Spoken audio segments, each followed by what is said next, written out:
അപ്പൊ അപ്പാപ്പനോട് പോയി കുനിഞ്ഞിരിക്കാൻ പറഞ്ഞായിരുന്നു.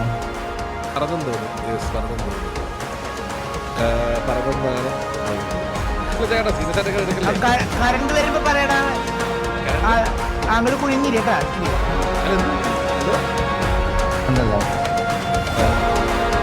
അവനെ അവനെ അവനെ അവനെ കൊണ്ട് കുനിച്ചു കൊടുത്തായിരുന്നു. ഇനി അപ്പുറത്തോട് പറയട്ടെ, അവനെ കൊണ്ടുപോകും. നമ്മുടെ പിള്ളേർക്ക് കയറാൻ പറഞ്ഞു എല്ലാം അടുത്തത്. അവനെ കുനിച്ചു നിർത്തി കൊടുത്തു വരാം.